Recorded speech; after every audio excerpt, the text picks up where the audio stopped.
La fibrosis quística es una enfermedad que afecta a muchos órganos a la vez.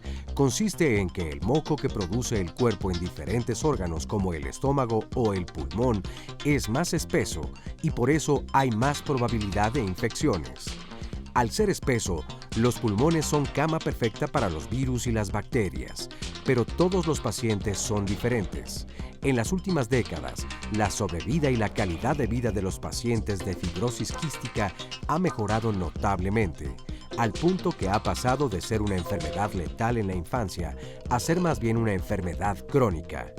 Esto se debe al mejor conocimiento de la patología, a su diagnóstico cada vez más precoz y al manejo preventivo y agresivo de las complicaciones respiratorias y nutricionales. Hoy, en Diálogos en Confianza, nuestro tema es manejo integral de la fibrosis quística. ¿Cómo están? Bienvenidos a Diálogos en Confianza. Qué gusto estar un lunes más de salud con ustedes con este tema interesante del cual quiero comentarles algo porque mucha gente no conoce lo que es la fibrosis quística y cuando yo anuncio que vamos a hablar de algo o comento, mucha gente me ha demostrado que hay muchas dudas al respecto. Justo ayer una persona que quiero mucho me decía, esto de fibrosis quística tiene que ver con las mamas y es únicamente en mujeres. Pues no, eso es mastopatía fibroquística que no tiene nada que ver, absolutamente nada, con el tema que vamos a platicar hoy. Y lo que buscamos aquí en Diálogo siempre es informarles a ustedes, aunque sean enfermedades de poca prevalencia, pero es muy importante. ¿Por qué? Porque siempre digo yo, cuando tú eres la estadística, ¿qué importan los miles que no la tengan? Cuando tú sí le estás padeciendo o estás cargando el gen o alguien de tu familia le está padeciendo. Es por eso que queremos poner luz el día de hoy en esta enfermedad, que es muy interesante y poco se conoce porque es un tema común. También a una de nuestras invitadas le dijeron, es lo mismo que fibromialgia. No, fibrosis quiere decir fibrosis, pero hay fibrosis por todos lados. En una cicatriz se puede hacer fibrótica, pero vamos a hablar de fibrosis quística. ¿Cómo ves, Oscar? Pues un tema muy interesante. La verdad es que creo que mientras más información se tiene, más calidad de vida podemos ofrecer a las personas que viven con ciertas enfermedades o padecimientos que incluso son raros o poco conocidos, pero fácilmente de confundir. Y es que pues los especialistas en la materia en cuanto a la población pues son un porcentaje ínfimo. Entonces, la verdad creo que hace falta mucha información, así que esperamos que puedan recomendar este programa para que llegue a muchos oídos justamente todo esto que vamos a presentarles el día de hoy. Y recuerden que además estaremos presentando evidentemente todas las cápsulas también. Para eso está, por ejemplo, la página de Instagram de Diálogos en Confianza, la de Facebook, la de Twitter. Y por cierto, en Facebook también pueden seguir el programa en vivo en línea. También lo pueden hacer a través de internet y la dirección para poder conectarse es www.canal11.mx/diálogos. Tenemos también una línea telefónica y el número es el 55 51 66 40 00. Bueno, saludo con mucho gusto a nuestras amigas y compañeras, a Lía Vadillo y a Anel Hernández, que también está con Anel nosotros. Hernández, exactamente. Es que no escuchaba muy bien y nos acompaña hoy por primera vez. Entonces, bienvenida Anel Hernández. Y, por supuesto, también a quienes nos pueden ver a través de la señal internacional de nuestro canal. Le damos la bienvenida también a todas las personas que hoy nos acompañan aquí en el estudio de Diálogos en Confianza y también a nuestras y nuestros especialistas. Pues yo creo que brincamos de una vez al tema. Ahorita les voy a presentar a los especialistas, pero vamos a ver esta cápsula que nos explica qué es la fibrosis quística. ¿Sabías que cada año mueren 360 niños sin siquiera saber por qué? Bueno, pues nosotros sí lo sabemos. Se llama fibrosis quística. La fibrosis quística es el resultado de una alteración genética en el transporte de agua y sales en las células que recubren los distintos órganos y tejidos, principalmente el aparato respiratorio y digestivo, provocando un moco anormalmente pegajoso que bloquea los conductos respiratorios y proporciona un medio ambiente ideal para el desarrollo de infecciones, reduciendo la capacidad de respiración hasta en un 70%. En pocas palabras, tu cuerpo es incapaz de expulsar los bichos que normalmente pasan por tu cuerpo y encima de todo, no te deja respirar nada bien. Este padecimiento es congénito, es decir, que naces con él. Nadie te lo pega ni te lo contagia. En México, solo se diagnostica al 15% de los niños que nacen con fibrosis quística, y de este porcentaje, la gran mayoría se realiza tarde, más o menos cuando el niño tiene 2 años y medio. Esto trae consecuencias muy graves que resultan en una disminución progresiva de la función respiratoria y desnutrición. Otro gran problema es que esta enfermedad normalmente se le confunde con otras enfermedades, como por ejemplo la neumonía. La Organización Mundial de la Salud calcula que en nuestro país nace un niño con fibrosis quística al día. ¿Pero de dónde viene esta enfermedad?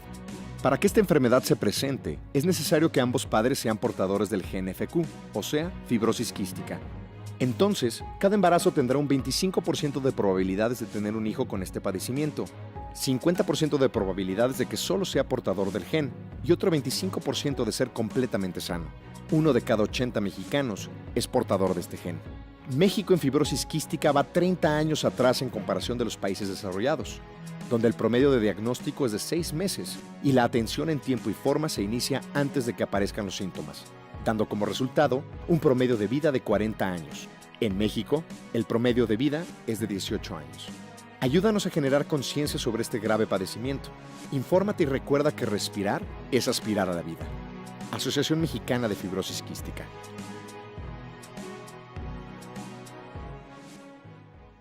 Listos, vamos a arrancar. Les voy a presentar a los especialistas que nos acompañan el día de hoy. En primer lugar, Isela Núñez Barrera, bienvenida.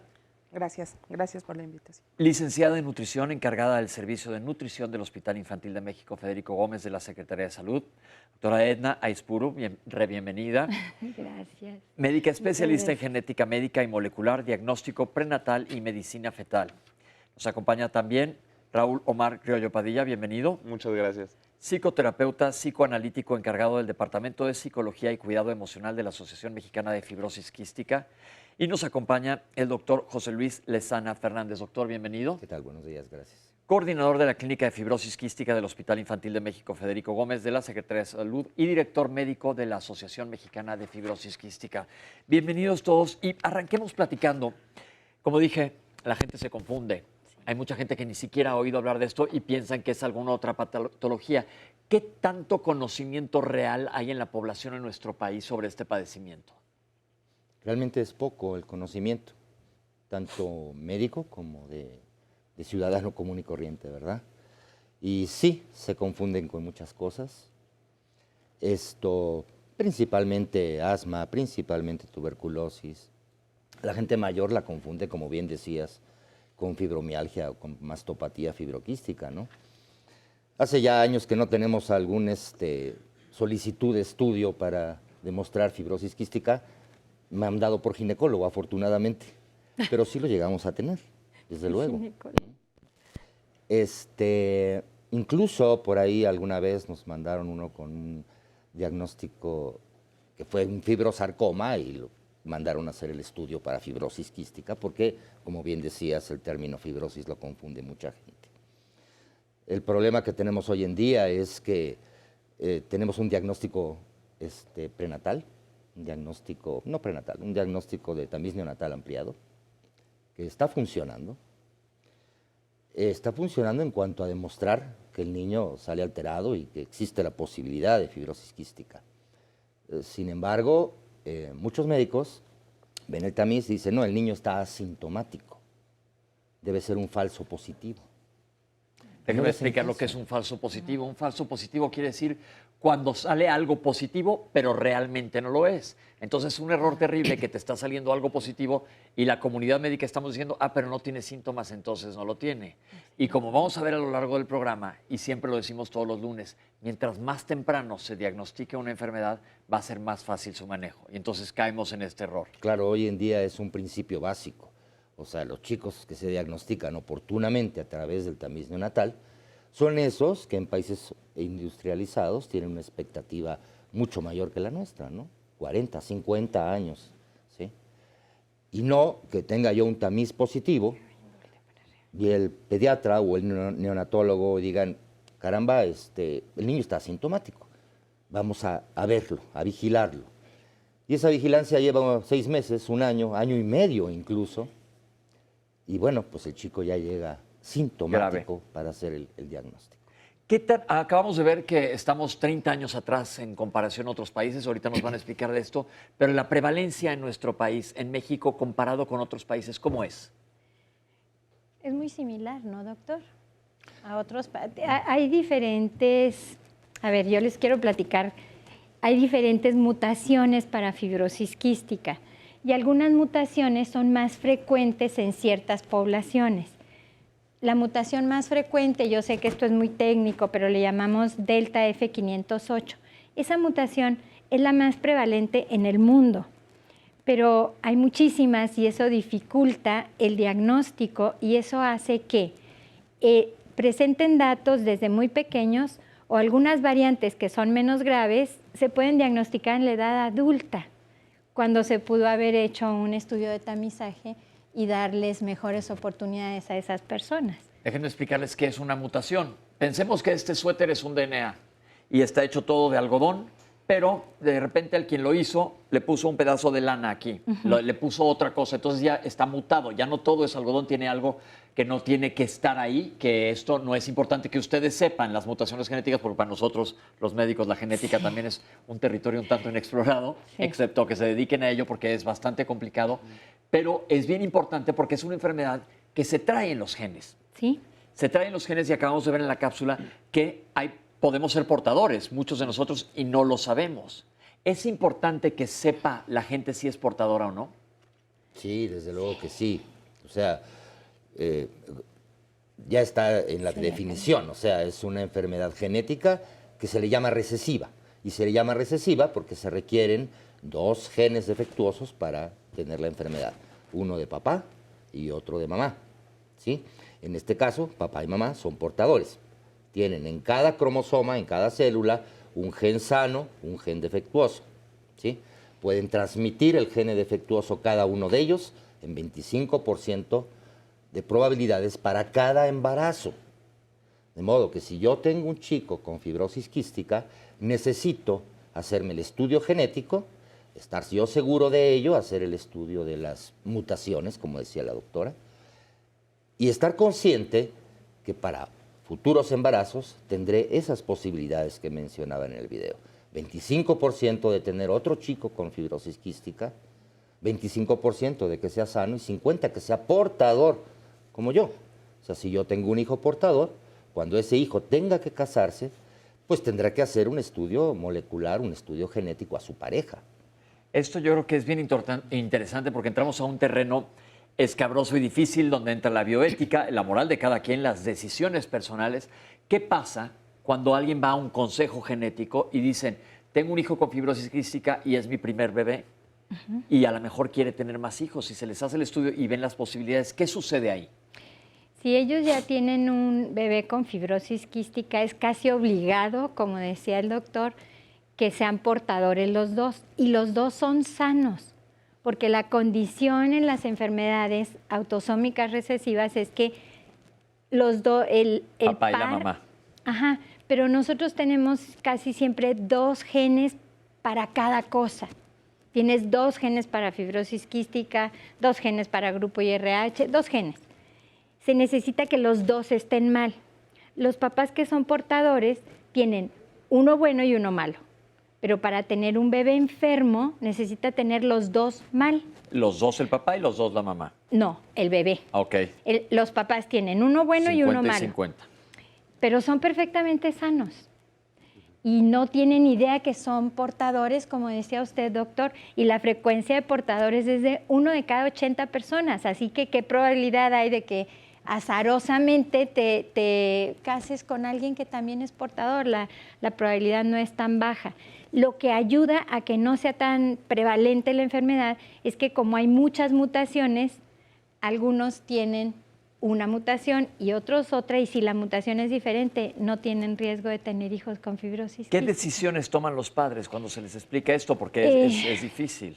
En nuestro país, en el asesoramiento genético, tenemos que decirles que su riesgo va a ser de un 25% en cada embarazo, independientemente de lo que haya pasado antes. Ocurre mucho en la población que piensan que porque ya está el que está enfermo, les tocan 3 sanos.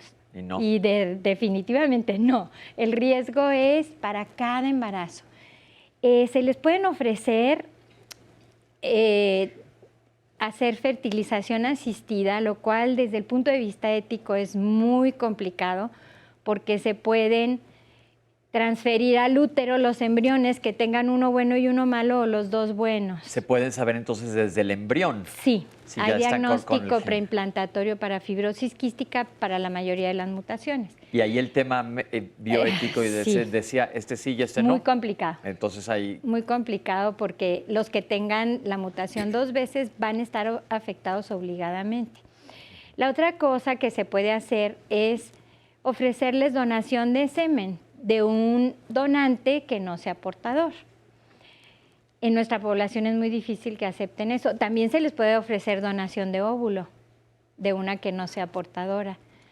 Y muchas de las parejas en nuestro país lo que deciden es tener otro bebé pensando que el 75% de posibilidades es que no esté afectado. pero hay ese 25. Claro, y tenemos familias que han tenido 3 afectados, 3 de 3. Eso es al azar. Doctor. Yo creo que la misión del médico es informar el panorama completo. Para yo informar el panorama completo necesito tener el conocimiento completo, ¿sí? Y ya la decisión ética corre a Le cargo de corresponde. los padres. Claro, ¿sí? claro. Fertilizaciones, tomar semen, tomar óvulos, ya pasó. Ya pasó en alguien que él se sabía portador de fibrosis quística, su mujer no. Contratan a alguien, ¿sí? Dona óvulos, le hacen el estudio genético a la que donó, no había problema, adelante. Resulta que el niño nace con fibrosis quística. ¿Por si se requieren 2? Claro, resulta que se hizo el estudio genético para 73 mutaciones, pero hay 2000. ¿Sí?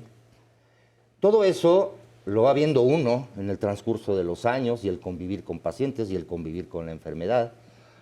Entonces hay que ponerle todo a los papás en una mesa, ¿no? O sea, si tú te vas a hacer el estudio genético, pues tendrás que hacerlo de las 2000 y pico de mutaciones que existen, Wow. no solamente de 73. Obviamente eso implica un muy, muy alto costo. Doctor, Es bien interesante. ¿le puedo sí. hacer una pregunta? Claro. Si ya sabían que él era portador, ¿por qué no compararon contra esa mutación? No, la donadora tenía otra mutación distinta. Ah, los niños pueden tener una condición que se llama heterocigoto compuesto. Ya no Pero vamos es a muy complicarle, raro. acuérdense que es Es muy público raro, general o y sea, si la- nos estamos haciendo bolas acá no queremos complicarles, pero lo que queremos que sepan es que existe la posibilidad. Ahora, todo el televidente que nos está viendo ahorita y mucha gente dice, ¿me podré yo checar para ver si soy portador? Mira, yo siempre he dicho, bueno, yo antes de casarte, te refieres, ¿no? Sí. Y saber si eres portador o no. Te lo tendrías que hacer para 5000 enfermedades, ¿eh? No nada más para fibrosis quística. ¿Por qué? Pero existe. Porque está bien demostrado que cada uno de nosotros no es perfecto y es capaz de tener en nuestro genoma 3 o 4 mutaciones de algún padecimiento. Nuestro genoma es nuestro Así. mapa, que traemos la Mapa información genético. que traemos cargada, todo nuestro disco duro, para que nos entiendan más fácil. Ahora, ¿existe algún otro factor de riesgo saliéndonos de la genética? ¿Hay algún factor de riesgo, algo que pueden hacer los papás que para proteger? ¿O ya viene la genética Es puesta? genético. Existe el diagnóstico prenatal, Ok. ¿sí? Ok. Pero también implica un tema ético. ¿Qué es el diagnóstico prenatal? ¿Nos pueden explicar? Hacer inútero, o sea, tomar líquido amniótico, Líquido amniótico es el líquido que está dentro de la matriz de la Exacto. mamá mientras está embarazado el bebé. ¿sí? Y determinar ahí, Embarazado el bebé, embarazada la mamá. La mamá. Sí, perdón. y ahí Se entendió. buscar las mutaciones relacionadas a fibrosis quística. Ahora, estamos hablando mucho de ética hoy, que normalmente no nos metemos mucho porque muchas enfermedades son esto y esto. Pero entonces, ¿qué pasa? Hago un diagnóstico antes de que nazca mi bebé, pero el bebé ya se está formando, se está cociendo dentro de esa matriz, está el bebé ya en el horno. Y sale esto. ¿Qué se hace? Sí, yo tengo que hacer ese estudio antes de la 14ª semana. Y entonces, ¿qué opciones tienen los no, padres? no doy opciones. O sea, yo como médico informo y es papá y mamá quien tienen que tomar la decisión de acuerdo a su ética. La decisión No la- de terminar el embarazo. terminar el embarazo o seguir con él. ¿Es legal? Pues antes de la 14ª semana, sí. Ok, bueno, o sea, aquí es diálogos en confianza, entonces vale platicar de todo. Estamos tocando con pinzas temas, pero aquí lo que nos gusta en diálogos es que podemos hablar de todo. Y, Ok. como dice el doctor, la responsabilidad ética y moral finalmente es con toda la información de los Claro. padres. Ok, tenemos un testimonio listo para que empecemos a ver. Ya vimos todo antes de que se presenten los síntomas, cómo nacen los bebés, pero cómo es vivir con fibrosis quística. Vamos a ver este testimonio. Mi nombre es Daisy Bautista Patiño. Tengo un hijo con fibrosis quística y él se llama Franco Garduño Bautista y el 21 de diciembre cumplirá 10 años. Fue muy chistoso, digamos, porque le hicieron el tamiz neonatal ampliado que nosotros solicitamos, porque generalmente no les hacen el ampliado, y ahí me dieron el resultado, pero no me lo interpretaron. Nos dijo la doctora que estaba mal y que se lo debían de volver a hacer. Entonces lo volvimos a repetir y de igual manera salió ahí como inconcluso el resultado para fibrosis quística. De esa manera, pues yo empecé a leer que era fibrosis quística. Me espanté de saber, pero bueno, los síntomas que decía la literatura no los presentaba mi hijo cuando nació. Un domingo se enfermó, le dio fiebre y lo llevamos al Instituto Nacional de Pediatría a urgencias para que lo revisaran, y de ahí nos quedamos hospitalizados 21 días. En esos 21 días nos mandaron a la Asociación Mexicana de Fibrosis Quística para que le hicieran su estudio de sudor y pues ahí nos confirmaron el diagnóstico a los 3 meses. Eran como las 9 de la noche de ese día, llegó y nos dijo que pues no nos hiciéramos como muchas esperanzas de que mi hijo fuera a ser grande, porque la enfermedad aquí en México, la esperanza de vida son de 18 años. Entonces, bueno, pues ese día mi esposo en aquel entonces y yo lloramos mucho.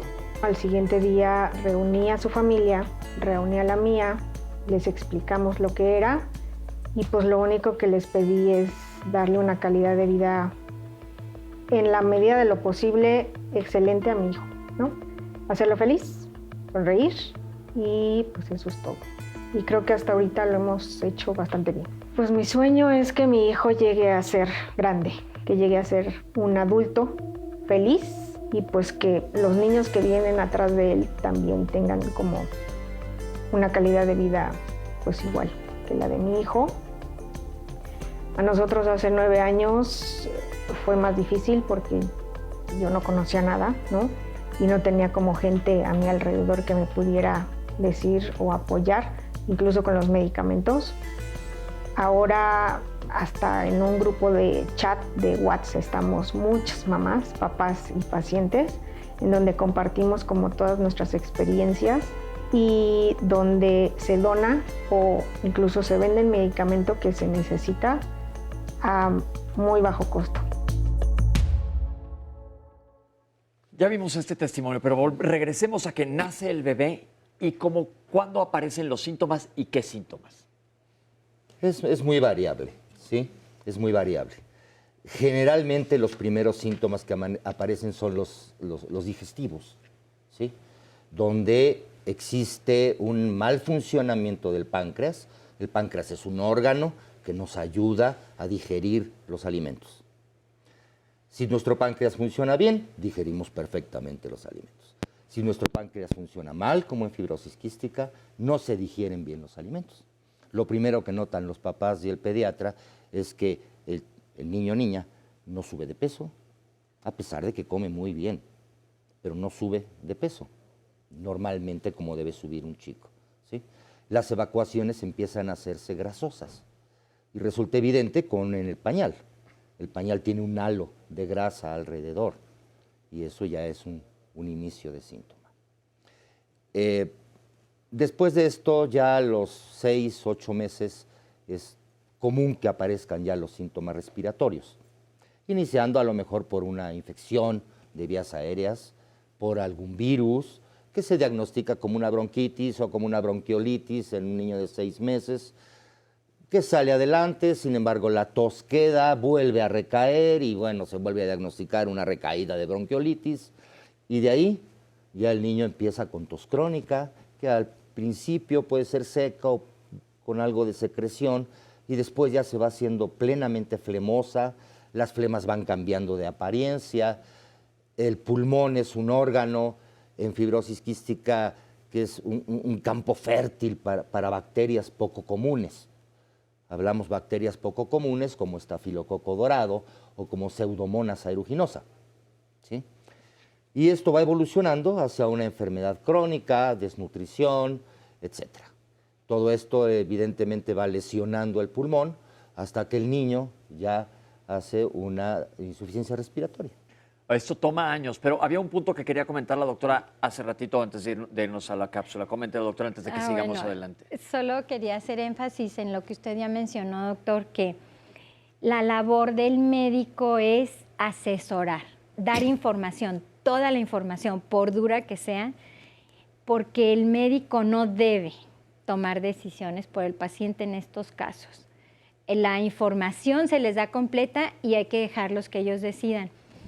Hace tiempo, ahora ya no, pero había un comité que se llamó, y que ojalá lo vuelvan a poner, en el Instituto Nacional de Perinatología, y se llamaba Comité de Evaluación de Enfermedades Congénitas, o sea, comité de evaluación en donde participan psicólogos, terapeutas, médicos de varias especialidades, y se apoyaba a los pacientes justo para tomar estas decisiones. Y ellos te preguntaban, ¿y qué va a pasar con esto? ¿Hasta qué edad viven?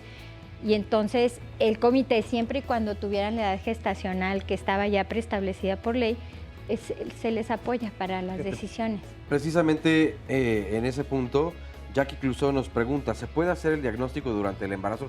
Ya varias preguntas te las respondió el doctor. ¿En qué caso, en caso de que se detecte qué se hace, se trata, hay posibilidades de aborto para enfermedad o solo avisan que su hijo está enfermo? Pero a lo que yo voy es, ¿todas las parejas tienen la misma información? ¿O hay un sector de la población o un gran sector de la población que no cuenta con toda esta información? Tenemos que hacer un corte, pero vamos a regresar ahorita después del corte a contestar a esta pregunta que está haciendo Oscar. No se vayan, estamos en Diálogos en Confianza.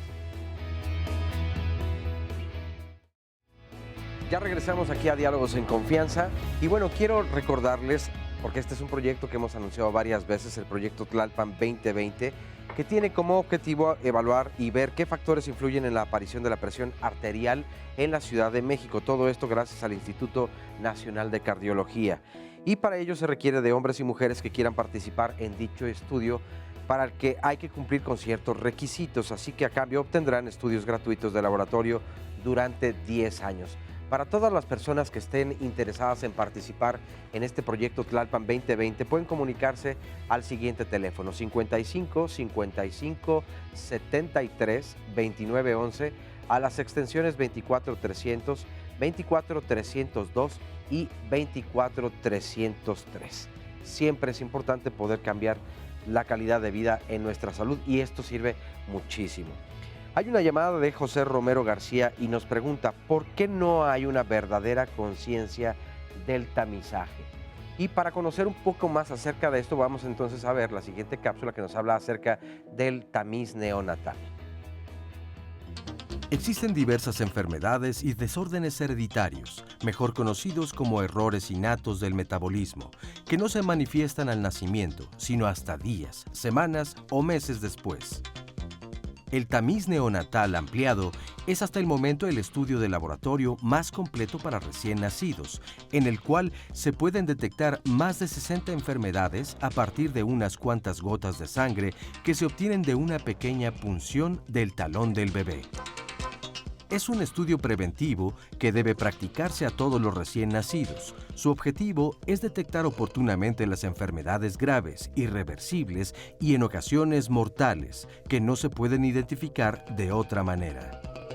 En el caso de la fibrosis quística, si esta prueba resulta positiva, se debe realizar de nueva cuenta a las 2 semanas para confirmar el diagnóstico.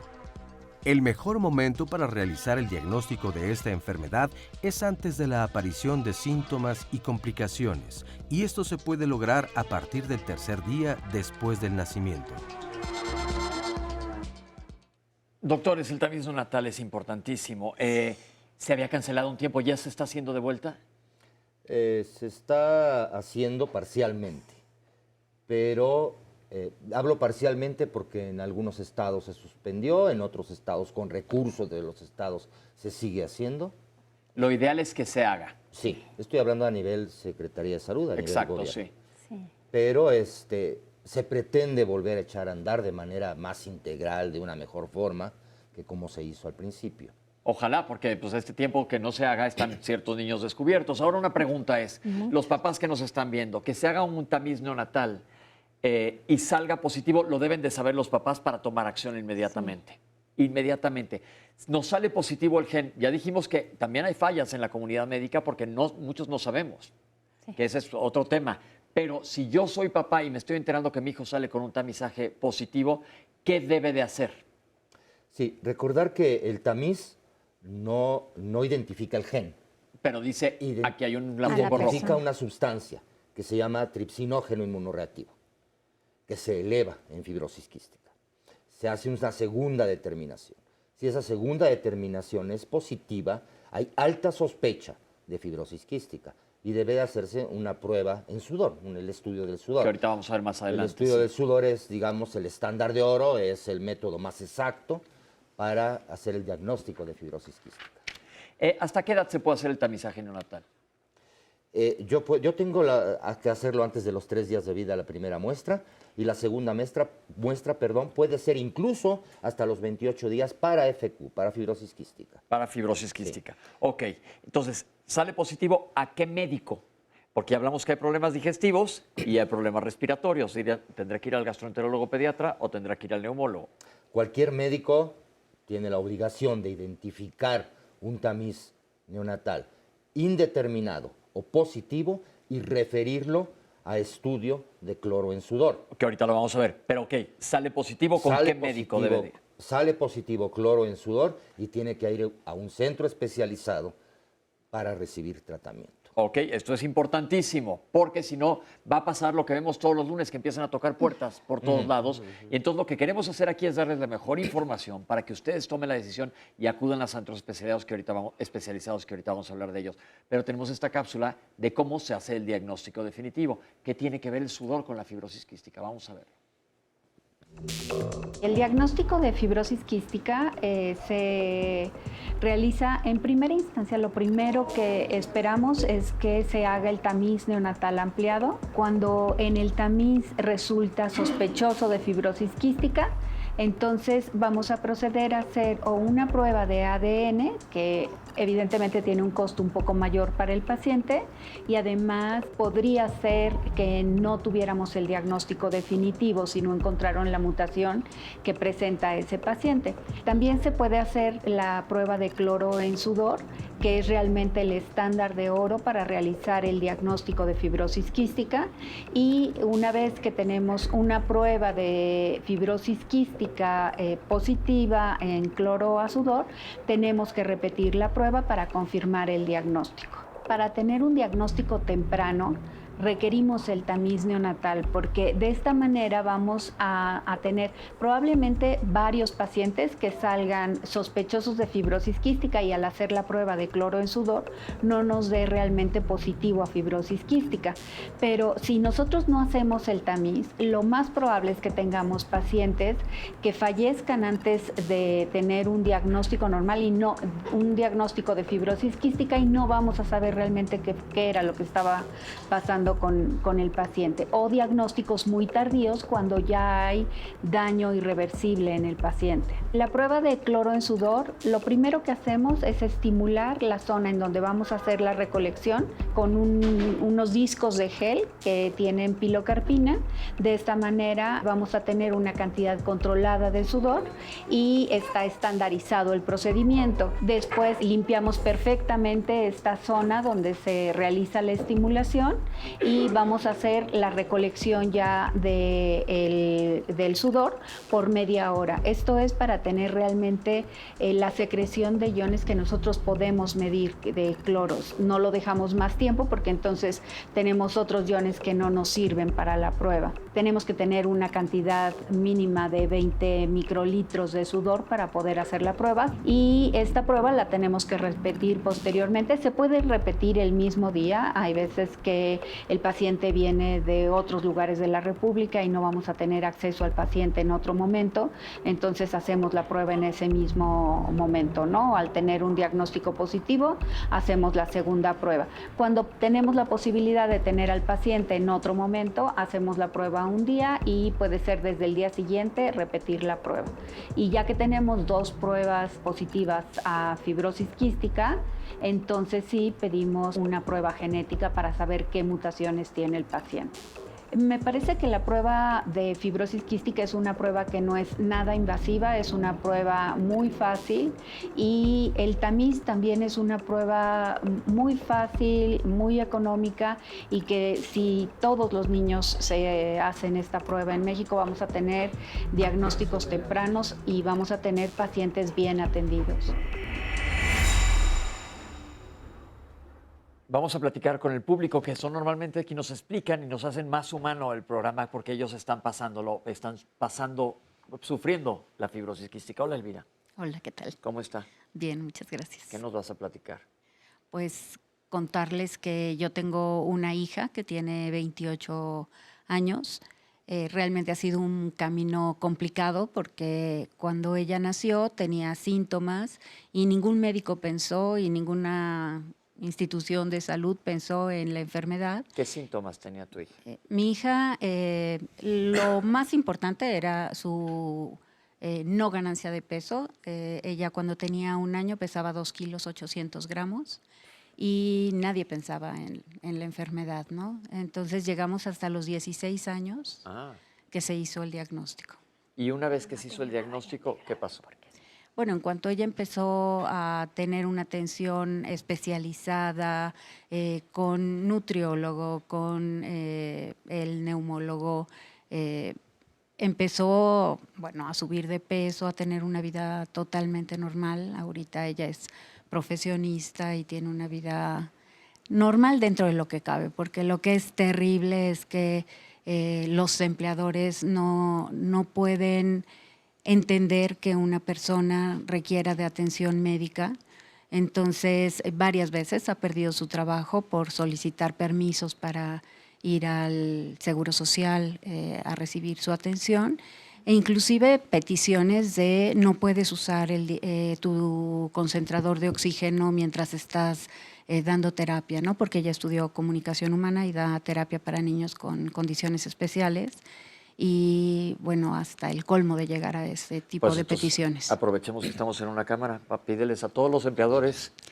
A todos los empleadores que consideren que las personas que tienen necesidades diferentes pues requieren del apoyo y tienen el mismo derecho que todas las demás personas de trabajar y de ser tratados dignamente.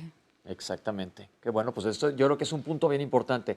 El problema es la ignorancia. La ignorancia médica, la ignorancia de la gente y la discriminación, ¿no? O sea, esta falta de empatía de las personas, o sea, que alguien cuando está sentado en el transporte público te vea con un tanque de oxígeno y se cambie de lugar, es terrible, ¿no? Bueno, pues ojalá y les sirva este programa. Gracias, Elvira. Para servirte. Hola, Hola. Karina, ¿cómo estás? Muy bien, gracias. Bueno, platícanos.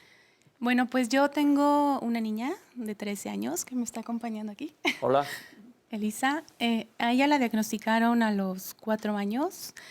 Realmente fue una niña con pocos síntomas respiratorios.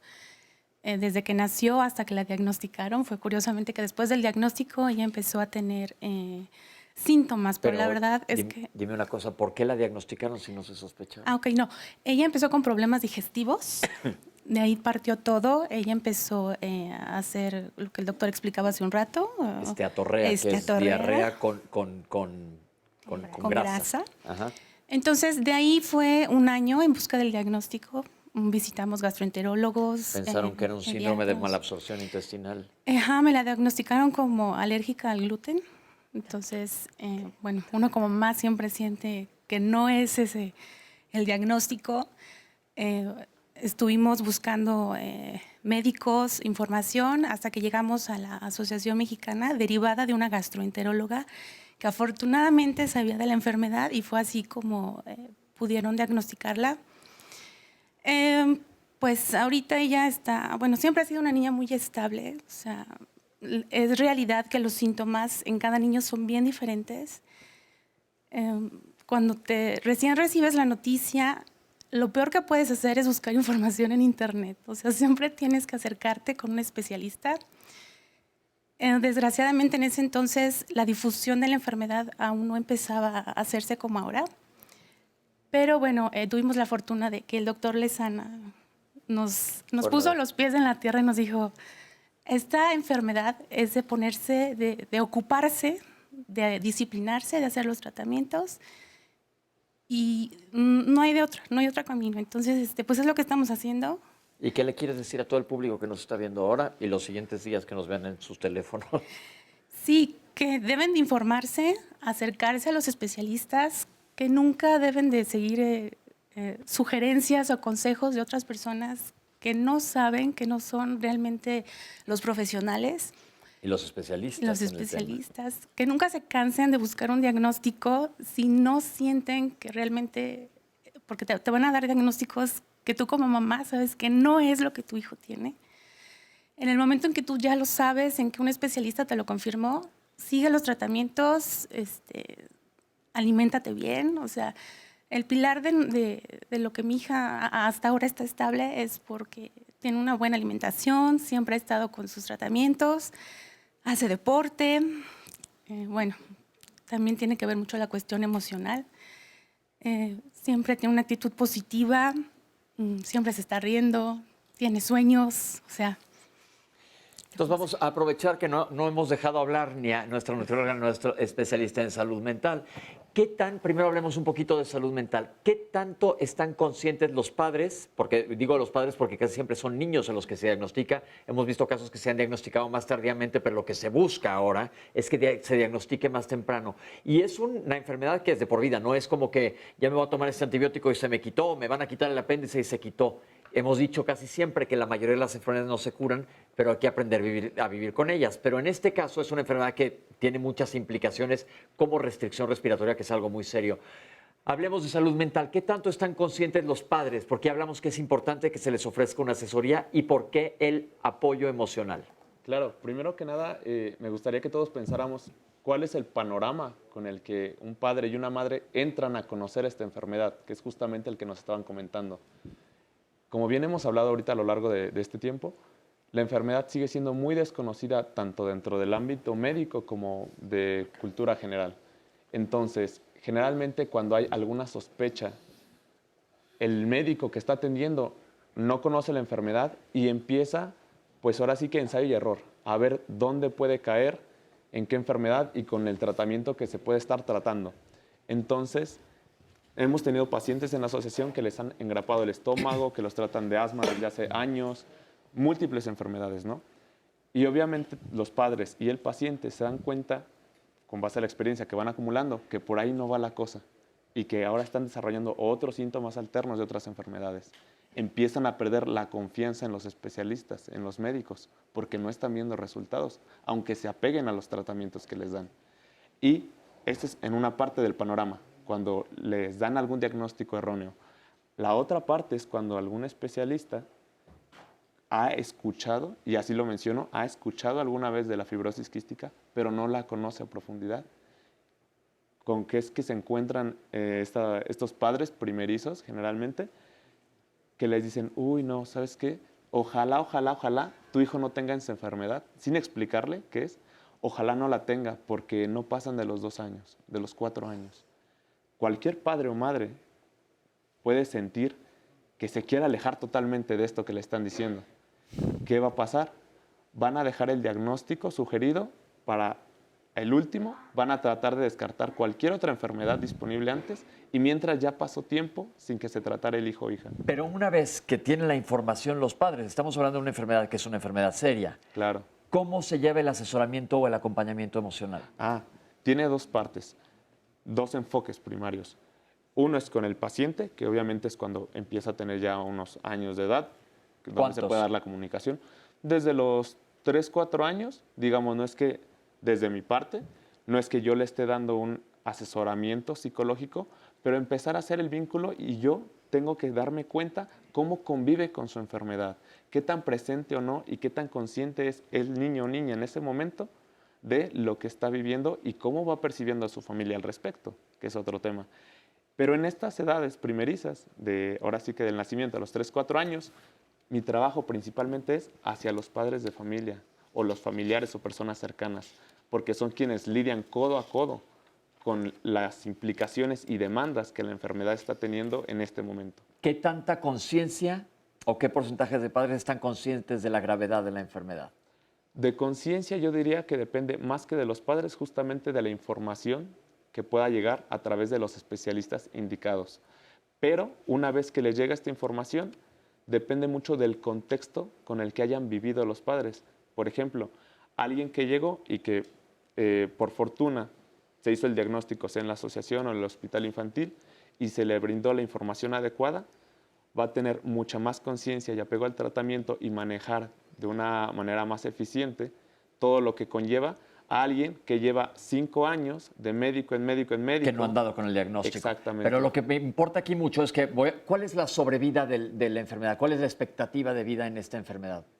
Bueno, en países industrializados. Sí, la sobrevida promedio es de 50 años. 50 años. ¿Y en nuestro país? 18 años. 18 años de edad. Esto es a lo que me refiero, que por eso creo que la parte emocional es importantísima, porque tanto el paciente como los papás tienen que estar conscientes. Estamos hablando de temas delicados. Por eso creo que es muy importante el apoyo psicológico.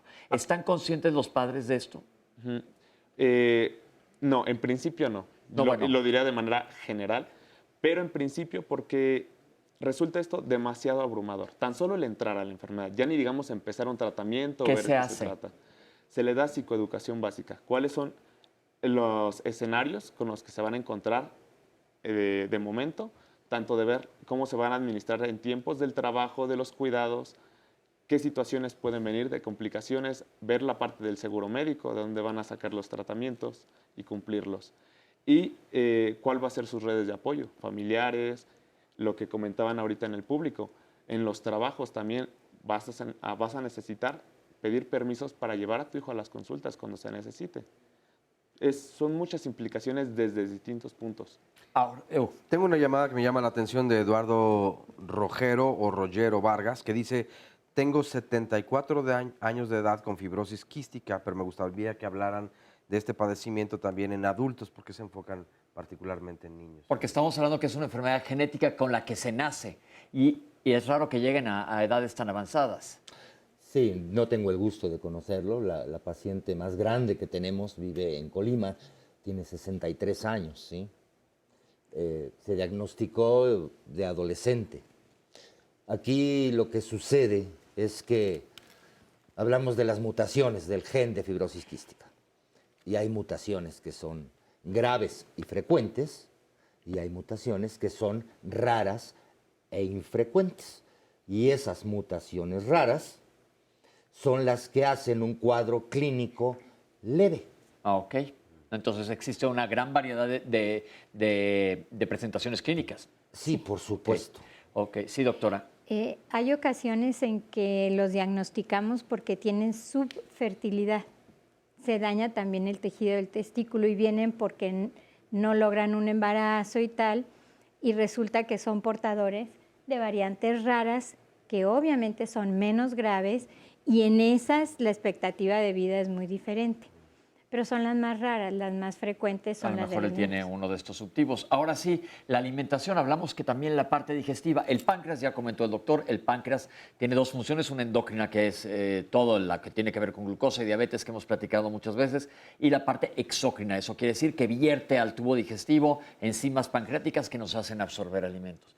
¿Qué pasa aquí? Así es. Las mutaciones que tienen implicaciones a nivel pancreático, del páncreas sale a nivel intestinal una secreción de sustancias que digieren proteínas, grasas, azúcares. Entonces, básicamente lo que ocurre con estos niños es que esa secreción está disminuida y al disminuirse, obviamente la digestión se limita. Y lo que tenemos que hacer es el abordaje nutricional adecuado. Estos niños pueden requerir desde un 30, incluso hasta un 70% más de la energía que normalmente comería un niño de la edad. Entonces, de entrada y cubrir con ese aporte energético es difícil, porque entonces tendríamos que recurrir a alimentos que estén mayormente concentrados con grasas, con azúcares y que obviamente de esa manera podamos cubrir el aporte de energía. Pero aunado al manejo nutricional está el manejo médico, el tratamiento enzimático. Y entonces lo que se da, con estos pacientes es justo el medicamento que trae esas sustancias que ayuda a que se rompan o que se desdoblen los nutrimentos. Es decir, estas son enzimas pancreáticas que las vamos a tomar en pastillas para que hagan la función del páncreas que no nos está funcionando y podamos absorber los nutrientes. Y no siempre se llegan a absorber al 100% y esa es la razón por la cual se da un extra, un porcentaje mayor para que estos niños logren cubrir los requerimientos. El aspecto nutricional es también muy importante en el manejo porque un paciente que tiene buena condición nutricional tiene una adecuada reserva de tejido muscular y todos nosotros tenemos entre cada costilla tejido muscular a nivel de diafragma. Es un músculo importante que ayuda a la expectoración de todas estas secreciones, que salgan esas secreciones. Un niño desnutrido seguramente es un niño que va a tener dificultad para toser y obviamente va a tener más riesgo a que se infecte. Un niño desnutrido también va a retardar su crecimiento y va a tener una estatura menor. La tos es yo siempre digo, porque la gente dice, ¿cómo me curo de la tos? La tos no es una enfermedad, la tos es un mecanismo de defensa del cuerpo y necesitamos fuerza muscular para poder toser. Estamos hablando que se hacen tapones de moco en esta enfermedad. Está muy duro el moco. Si de repente cuando tenemos una bronquitis o algo y de repente, híjole, te cuesta trabajo sacar algo, digo, hasta memes he visto de cuando se atora una flema terrible. Imagínense cuando no se pueden sacar. Te puedes ahogar y aparte, si tapa los conductos, pues se va, como comentó el doctor, se va a estar infectando. Necesitas una buena musculatura para echar esto que te está atorando y lo mismo está pasando en el páncreas. El páncreas secreta solo.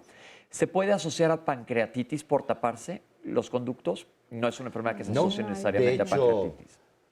En fibrosis quística existen los pacientes que tienen problema de páncreas, que son la mayoría, pero hay un 15% más o menos que no tienen problema de páncreas. Son los que viven más. Exacto. ¿Por qué? Porque están nutriéndose adecuadamente. Como estamos viendo, es una enfermedad de manejo global. Sí. Y son esos los que no tienen problema pancreático los que hacen pancreatitis, curiosamente. Curiosamente. Ok, Oscar, ¿qué hay de preguntas? Porque ahora sí no te hemos dado mucha oportunidad. Varias preguntas. Estela nos pregunta, ¿qué papel juegan las grasas en la dieta de los pacientes con fibrosis quística? Irma Solaya, ¿pueden hablar de cómo y por qué los pacientes con fibrosis quística ven afectada su talla y además su peso? Carla Martínez, ¿nos pueden explicar por qué los pacientes con fibrosis quística necesitan ingerir más calorías? Mina Rodríguez, ¿un peso y estatura normal y una buena nutrición son importantes para los pacientes con fibrosis quística? Patricia Carrasco, los síntomas se manifiestan dentro del primer año de vida y generalmente una tos persistente, infecciones de pecho periódicas y un sudor excesivamente salado, nos pregunta. Mónica Quiroz, si las pruebas genéticas o la investigación recién nacida sugiere un niño puede tener fibrosis quística, ¿el diagnóstico se confirma usando una prueba del sudor? Andrea Reyes nos pregunta, si el tamiz neonatal no se realiza durante los 3 primeros días de vida, ¿cuáles pueden ser los riesgos o las consecuencias? Lulú Pérez, si se sospecha la fibrosis quística, las pruebas genéticas se realizan para buscar la mutación que causa la enfermedad. Rosario Estrada, como consecuencia de esta enfermedad, el moco se vuelve grueso, pegajoso, que provoca síntomas como toser, pero esto puede ser provocado por otra enfermedad. ¿Qué hacemos y cómo saber si nuestro hijo padece fibrosis quística? Ricardo Muñoz, por favor, ¿pueden hablar de la importancia que tienen el apoyo emocional para los pacientes y familiares con esta enfermedad? Margarita Piña, mi hijo tiene fibrosis quística y cuando su papá lo supo nos dejó. Yo tuve que dejar mi trabajo para llevarla a sus tratamientos y gracias al apoyo de mi familia la estoy sacando adelante. Malena Carrasco, vivo en San Luis Potosí, les quiero decir que si en la ciudad no hay los suficientes especialistas para tratar a los pacientes con fibrosis quística, aquí estamos totalmente atrasados. Pero de todos modos, muchas gracias por la información, que era justamente parte de lo que yo preguntaba hace rato, de qué tan pendientes se quedan muchas partes de la población donde no hay toda esta atención, pero sobre todo información. Pero otra vez llega la pausa, así que volvemos en un instante. ¿Cuántas veces no nos hemos preguntado hacia dónde va esta juventud? O, ay, la niñez de hoy ya no tiene valores. Esta gente, ¿qué vamos a hacer con todos ellos? Yo la verdad es que esto lo escucho desde que soy niño y creo que generaciones anteriores siempre han venido repitiendo más o menos las mismas sentencias. Pero ¿será que los valores verdaderamente se han ido modificando y hasta perdiendo? ¿Qué opinión tienen ustedes acerca de este interesante tema? Porque lo que vamos a tratar mañana aquí en Diálogos en Confianza es educación en valores. ¿Para qué? Será importante que no se pierdan estos valores. Ahora, ¿de qué valores estamos hablando? Porque probablemente no sean los mismos valores para ustedes que los son para mí, o para una familia son más importantes conservar algunos que otros. Para otras personas parecerá tal vez algo radical o que ya pasó de moda o que parece arcaico y que más bien son prácticas muy antiguas. Ponerse de acuerdo, yo creo, en cuáles son los valores que queremos preservar, conservar y sobre todo motivar o volver a darle a las futuras o presentes generaciones, pues siempre será importante. ¿Para qué son importantes los valores y de qué valores estamos hablando? De eso y más, mañana hablaremos aquí en Diálogos en Confianza en punto de las 9:30 de la mañana. Así que los invitamos para que no se lo pierdan. Vamos a ver a continuación el siguiente testimonio. Franco es como un niño normal, lo tratamos desde bebé como un niño normal. Juega, se moja, brinca, salta. Llevamos tratamientos nebulizados 2 veces al día con 2-3 tipos de medicamentos diferentes. Además, complementamos con vitaminas que nos traen de Estados Unidos, porque aquí en México no las hay. Nos recomiendan los doctores que haga mucho ejercicio para que la mucosa que tiene se mueva. Entonces él desde los 4 años juega fútbol, le encanta el fútbol y natación. En su caso puede comer de todo, no tiene ninguna dieta en especial, él está bien de peso. La fibrosis quística se caracteriza por niños desnutridos o bajos de peso o que les cueste subir, ¿no? Entonces Franco no, Franco está bien en su peso, en su talla, y por ahora no tiene ninguna restricción de comida, al contrario, tiene que comer más grasa, más carbohidratos, más proteínas para que suba de peso, para que tenga músculo y pues para que esté bien. Lo más difícil ha sido hasta el momento comprar los medicamentos que nos hacen falta, porque no todos nos los dan. Y al principio no teníamos nada de seguro, ¿no? Al mes, si no tuviéramos el apoyo del IMSS o del ISSSTE, gastaríamos 80,000, 100,000 pesos al mes, con medicamentos que son de cajón y que son de por vida. No es que si a lo mejor se enferma y comprarle la medicina, no. Es tener esos medicamentos en el refrigerador para poderlos utilizar diario. Entonces creo que eso ha sido lo más difícil. Franco está consciente porque hay un aparato, un chaleco que nos recomiendan usar, y nosotros hace 4 años hicimos una campaña de recaudación de fondos para poder comprar este chaleco, porque este chaleco cuesta más de 300,000 pesos. Entonces en ese tiempo él estuvo como muy expuesto a lo que es su enfermedad, porque lo entrevistaban, íbamos a escuelas y él hablaba, ¿no? Entonces sí lo conoce, va al psicólogo, lo llevo al psicólogo desde hace 4 años y bueno, pues ahí tiene como un apoyo bastante importante. El psicólogo es de la asociación y sabe perfecto lo que es la enfermedad y entonces pues lo tiene muy bien contenido también. Sí, sí está consciente, de hecho él desde los 3 años, 4 años se traga sus pastillas, me dice mamá mis chochos y ya él solito sabe 2, 3, 4 cuántos se tienen que tomar. Para hacer las nebulizaciones igual él ya lo sabe y él se las hace, entonces él está muy consciente.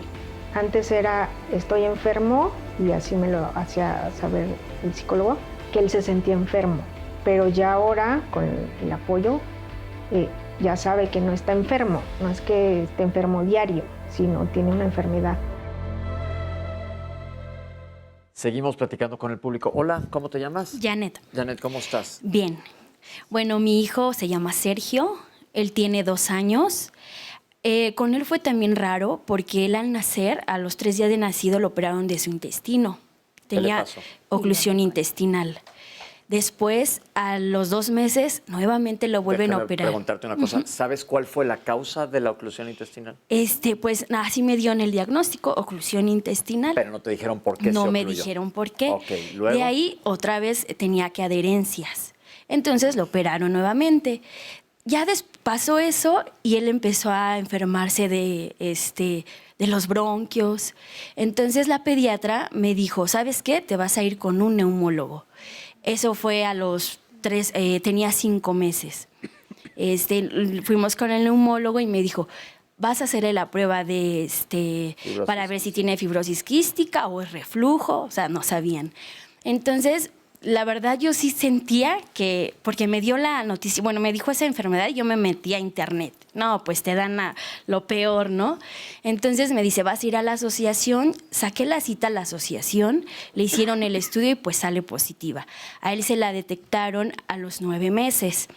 De ahí él pues se enfermó y lo atendieron en el Hospital Federico Gómez. Empezamos el tratamiento y hasta ahorita no ha ido al hospital. Bueno. Entonces, el consejo que yo les doy es que sigan el tratamiento como se los dice el médico, que le hagan sus fisioterapias, que no tengan miedo, que esta enfermedad, pues cuando la conoces, tienes todo el miedo, dices, no, mi hijo se va a morir, porque pues eso es lo que te dicen, pero no, si haces bien el tratamiento, va a tener una buena vida tu hijo y pues va a hacer lo que él quiera. Yo te voy a dar a ti una recomendación. Siempre que tengan un diagnóstico como esto, oclusión intestinal, siempre pregunten, y lo digo todos los lunes, ¿por qué? Porque oclusión intestinal hay miles de causas, adherencias a los 2 meses de edad me llama, yo soy gastroenterólogo, muchísimo la atención y mi pregunta va a ser al doctor. Doctor, ¿qué tan común son las oclusiones intestinales en niños con fibrosis quística? Sí, es un hilio meconial, un hilio espeso, la evacuación espesa y se presenta en aproximadamente el 15% de todos los pacientes con fibrosis. Entonces, eso es bien importante. Uno es como decir, tuve una gripa. No una gripa. Tuve ¿qué? ¿Y qué te la causó? ¿Un virus? Muchas veces en virus no averiguamos qué tipo de virus es, pero en una cosa más seria, una oclusión intestinal, hilio meconial, ¿qué quiere decir? Meconio es cuando el bebé el feto está haciendo popó. Eso es, y aquí se lo comen normalmente. La regresaba. Sí, bueno, se lo regresa, que eso pasa normalmente, pero como es tan espeso, pum, se tapó como un tapón en el intestino, como lo que estamos comentando que pasa en los pulmones, el intestino se tapó. Entonces, eso fue un foco rojo, y ahí comentó el doctor que pasa en un porcentaje chico. Tu comentario lo aprovecho para que toda la gente que nos ve, independientemente del diagnóstico, siempre le digan a su doctor, siempre, cuál es el nombre y apellido del diagnóstico que yo tengo. ¿Tengo diabetes? No. ¿Tengo diabetes tipo 1? ¿Tengo diabetes tipo 2? ¿Tengo insuficiencia cardíaca? ¿Por qué? Hay que siempre saber cuál es la cosa y qué bueno que tu bebé está bien. Aunque ya me arranqué yo en mi anuncio personal, pero es que es bien importante que sepa la gente qué es lo que le está pasando.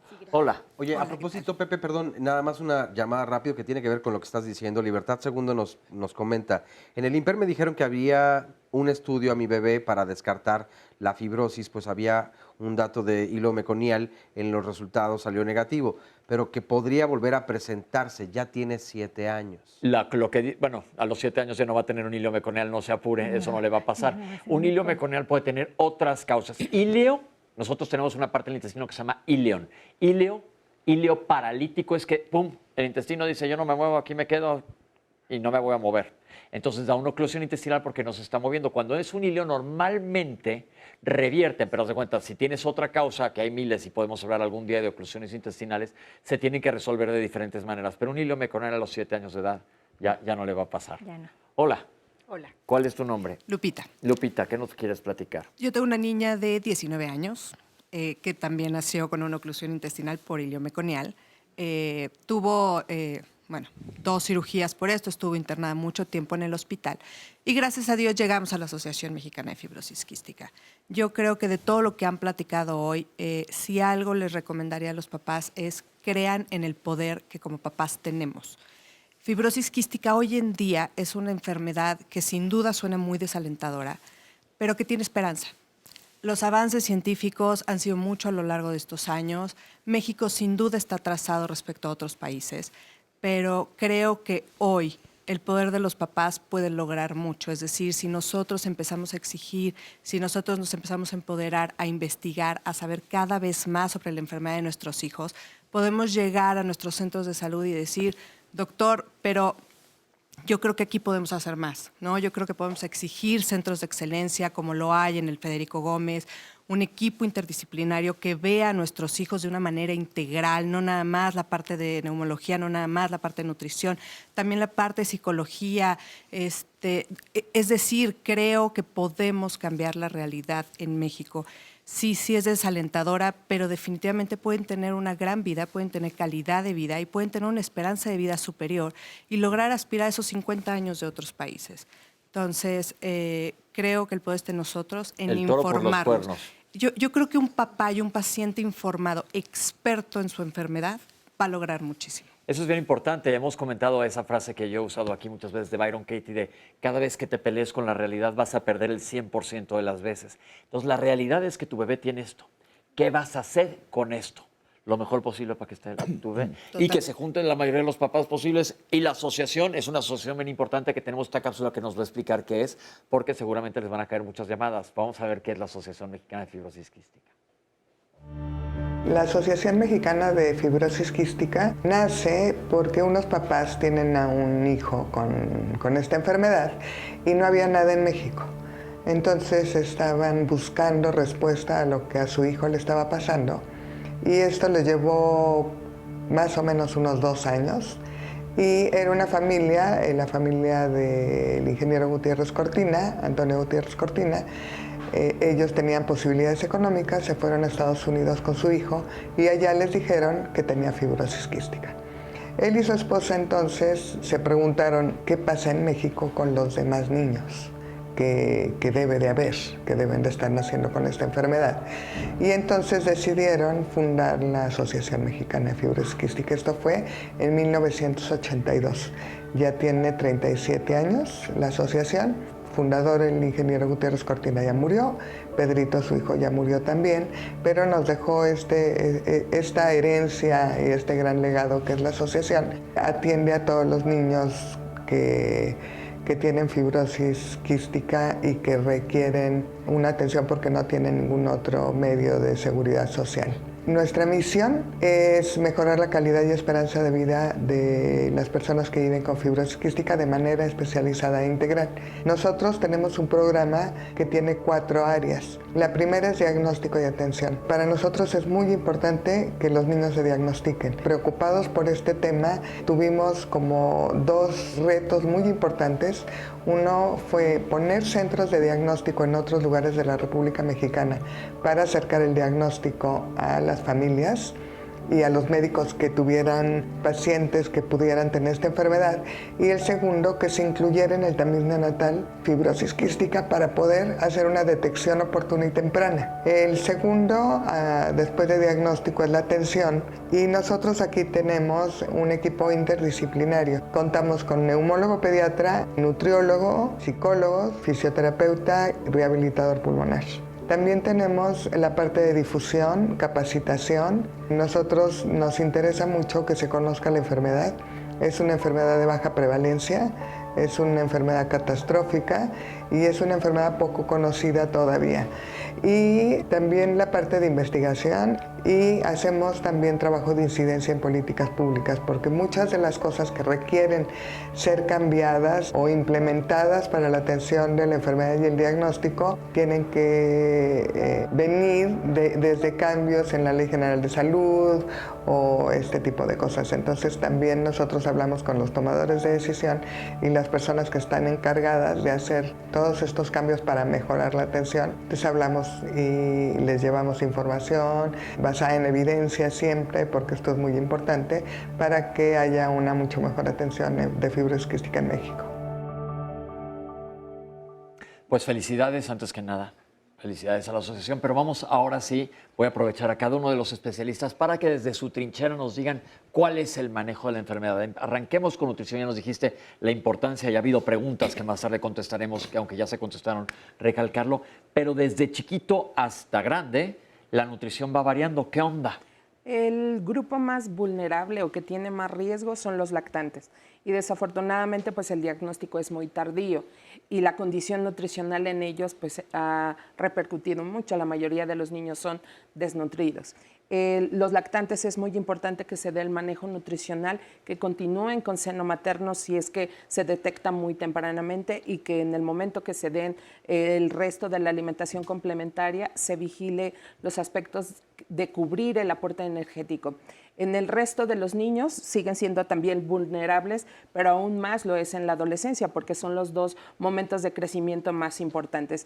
¿En qué consiste el manejo? Es dar el aporte energético que requieren para la edad. ¿Qué quiere decir aporte energético? La cantidad de kilocalorías o de energía que los niños requieren para la edad, y se agrega en ocasiones, en la mayoría de los niños, entre un 30 y 70% más. Un niño que debe de comer en promedio 1.500 kilocalorías tendrá que acabar comiendo 2.200. ¿Y es una cantidad de comida muy abundante o se buscan alimentos muy ricos en calorías? Hablar de cubrir de manera saludable lo que todos conocemos es complicado, porque entonces ahora ese pan hay que ponerle un poco de mantequilla y hay que agregarle azúcar.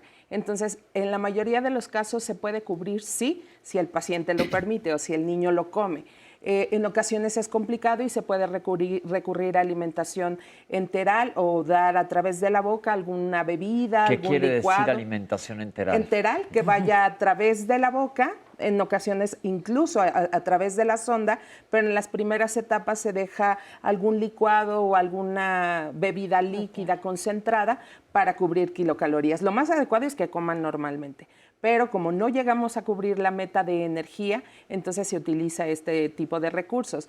Estos niños, los pacientes, como no absorben al 100% la grasa, porque había una pregunta en relación a la grasa, nosotros hacemos el cálculo de las kilocalorías que requieren y en relación a eso cuánta cantidad de grasa, para comentar con los neumólogos qué cantidad de enzimas o de sustancias que digieren el alimento y que ayudan a que se absorben, se tengan que dejar. Entonces, por eso la grasa es como el parteaguas para el cálculo, pero en realidad tenemos que calcular proteínas y tenemos que calcular azúcares.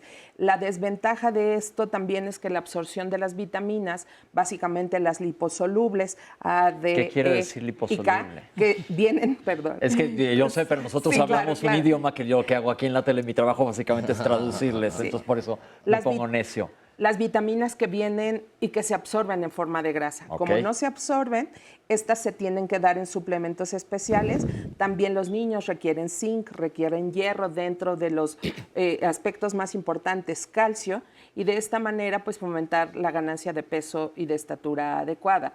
Entonces, parte medular es llegar a las kilocalorías, cubrir con los micronutrimentos, vitaminas y micronutrimentos, o los micronutrimentos son estas vitaminas chiquitas que no las vemos, estos minerales que no los vemos, y desafortunadamente tenemos que hablar en etapas posteriores, cuidar, porque si yo embarro mucha cantidad de mantequilla y grandes cantidades de azúcares, este paciente al final puede tener riesgos como diabetes y alteraciones de colesterol, triglicéridos. Entonces, para nosotros es un reto muy importante, porque por un lado tienes que hacer que gane peso tu niño, pero por otro lado también tenemos que cuidar que este paciente tardemos más tiempo en que llegue a diabetes, tardemos más tiempo en que tenga alteraciones a nivel de colesterol, triglicéridos, y la alimentación se vuelve un reto. Aprovecho el espacio para decirles a mis compañeras nutriólogas que si no saben manejar estos pacientes, se acerquen con las personas especializadas,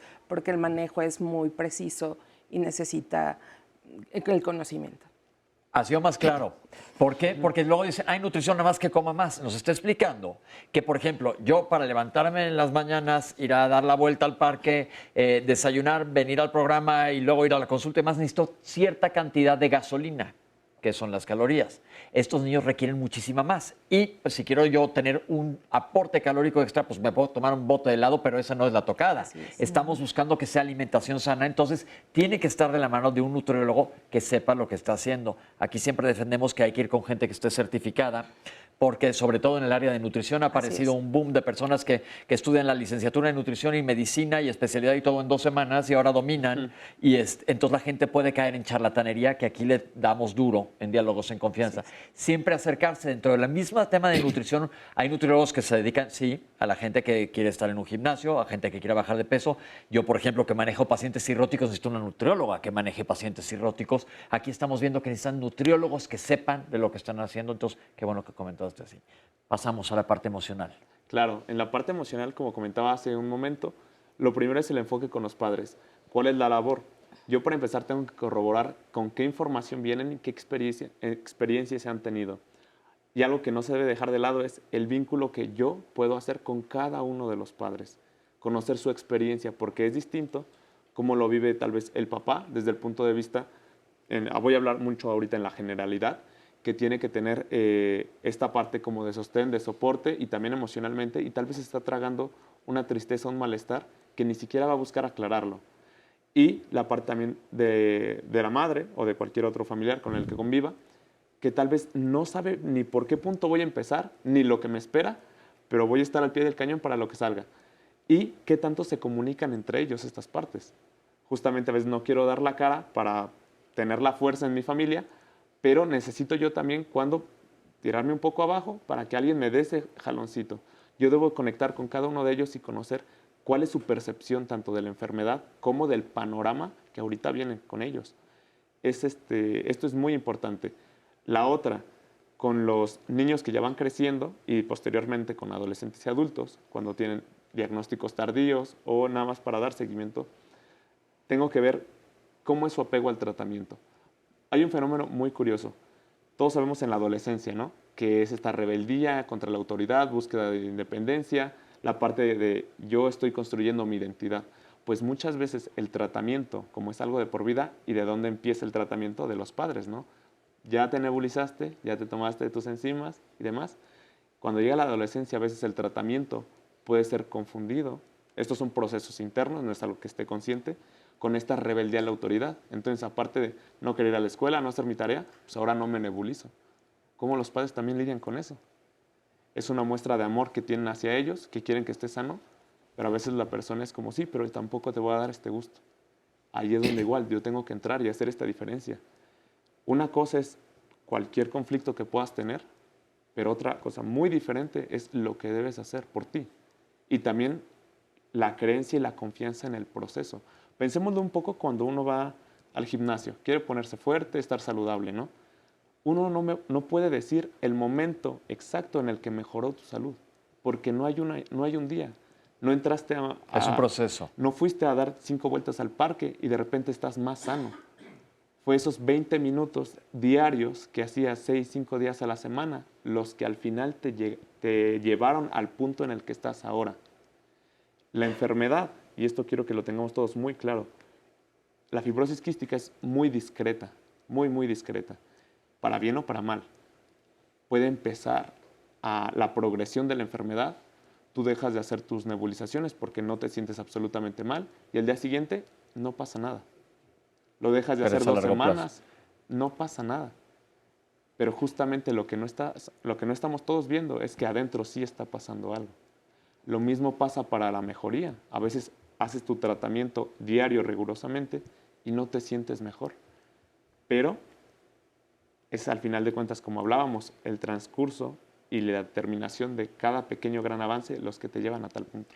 Entonces es muy importante el apoyo emocional, no solo para el paciente, sino para la familia, porque esta es una enfermedad, bueno, como muchas, que no solo afectan al paciente, sino afectan a todo el entorno del paciente.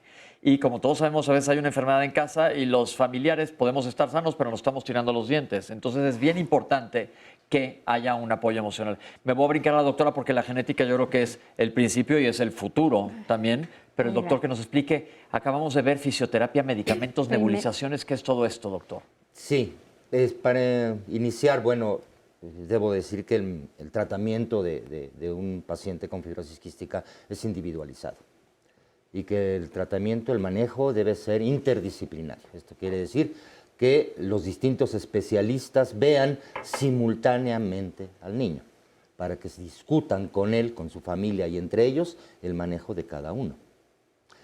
Efectivamente, un niño requiere nebulizaciones diarias, medicamentos para licuar el moco, las secreciones pulmonares, hacerlas más fluidas, medicamento nebulizado para hidratar el moco, porque es distinto quitarle lo espeso que hidratarlo. O sea, lo espeso del moco no es por falta de agua en fibrosis quística. Entonces tenemos que hidratar la vía respiratoria, tenemos que licuar el moco, tenemos que hacer terapia respiratoria. Además, explíquenos, doctor, qué es una nebulización. Es un equipo médico, es un compresor que tiene una manguerita donde sale el aire y tiene un sistema que generalmente es un sistema que se le llama jet, que nebuliza una sustancia. Yo puedo echar una sustancia ahí, y va a ir directo al prendo el pulmón. aparato a X presión y esto va a empezar a sacar un vapor, una niebla que yo inhalo o que el paciente inhala. ¿Sí? Esto lo hacen, repito, tienen que usar medicamentos para licuar el moco, medicamentos para hidratar la vía aérea, tienen que usar medicamentos cuando hay infección. El medicamento puede ser antibiótico tomado, puede ser nebulizado o puede ser intravenoso en el hospital. Tienen que hacer terapia respiratoria. Finalmente, el objetivo que yo busco en un paciente es que el paciente tenga las menos recaídas infecciosas posibles, es decir, tengo que mantenerlo libre de infección pulmonar y lo más importante, tengo que cuidar que su función respiratoria caiga menos de 3% por año. Ok, esto es bien importante, como eres un manejo integral, ya se nos habló de la fisioterapia, voy a regresar después del corte a que nos hable el doctor que de la fisioterapia, este chaleco que se anunció, que separan las pestañas a la hora que oímos el precio, pero existe la fisioterapia respiratoria y luego la doctora nos va a decir en dónde está el futuro y qué se puede hacer con la genética, porque es el mapa que tenemos. Si regresamos a decir que aquí le puse un parche de lana a mi suéter, ya no es el suéter original, ¿qué se podrá hacer en el futuro? ¿Qué va a ser el tratamiento genético? Pero vamos a eso y Oscar nos tiene todavía muchas preguntas de ustedes que vamos a tratar de contestar. No se vayan, ahorita regresamos. Y regresamos a Diálogos en Confianza, ya entramos a la recta final, así que prepárense para escuchar la respuesta a todas las preguntas que nos han mandado y todavía vamos a leer algunas otras más. Pero antes quiero anunciarles el tema de la próxima semana que tocaremos aquí en Diálogos en Confianza. Estaremos hablando acerca de la fibromialgia y lo hemos titulado La fibromialgia existe. Y es que para muchas personas esta enfermedad que pues tiene síntomas que probablemente sean raros o difíciles, sobre todo en un inicio para diagnosticar o para poderse diagnosticar, pero ¿se imaginan vivir todos los días con dolor extremo, con cansancio, con alteraciones del sueño, la concentración, la memoria? Definitivamente pues no es una buena calidad de vida, además de la tristeza que todo esto provoca. Entonces, el tratamiento evidentemente tiene que ser integral, pero ¿a quién acudir desde un principio? ¿Quién es el médico o el especialista que trata precisamente esta enfermedad? ¿Cuál es la expectativa de vida de las personas que viven con esta enfermedad? ¿Qué tan importante es el apoyo familiar o de las redes de apoyo que se hagan en torno a todas estas personas? De eso y mucho más hablaremos la próxima semana aquí en Diálogos en Confianza. Pero tú ahora mismo puedes apartar tu lugar aquí en el estudio para que vengas a escuchar a las voces expertas. Así que marca en este momento el 55 53 41 44 35 y aquí nos vemos el próximo lunes. Vamos a ver a continuación el resumen del programa. Hay diferentes mutaciones para fibrosis quística y algunas mutaciones son más frecuentes en ciertas poblaciones. El riesgo es para cada embarazo. En nuestro país, en el asesoramiento genético, tenemos que decirles que su riesgo va a ser de un 25% en cada embarazo y muchas de las parejas en nuestro país lo que deciden es tener otro bebé pensando que el 75% de posibilidades es que no esté afectado. Si tú te vas a hacer el estudio genético, pues tendrás que hacerlo de las 2000 y pico de mutaciones que existen. Wow. No solamente de 73. Obviamente eso implica un muy, muy alto costo. ¿Hasta qué edad se puede hacer el tamizaje neonatal? Yo tengo que hacerlo antes de los 3 días de vida la primera muestra y la segunda muestra puede ser incluso hasta los 28 días para FQ, para fibrosis quística. El estudio del sudor es, digamos, el estándar de oro, es el método más exacto para hacer el diagnóstico de fibrosis quística. Sale positivo cloro en sudor y tiene que ir a un centro especializado para recibir tratamiento.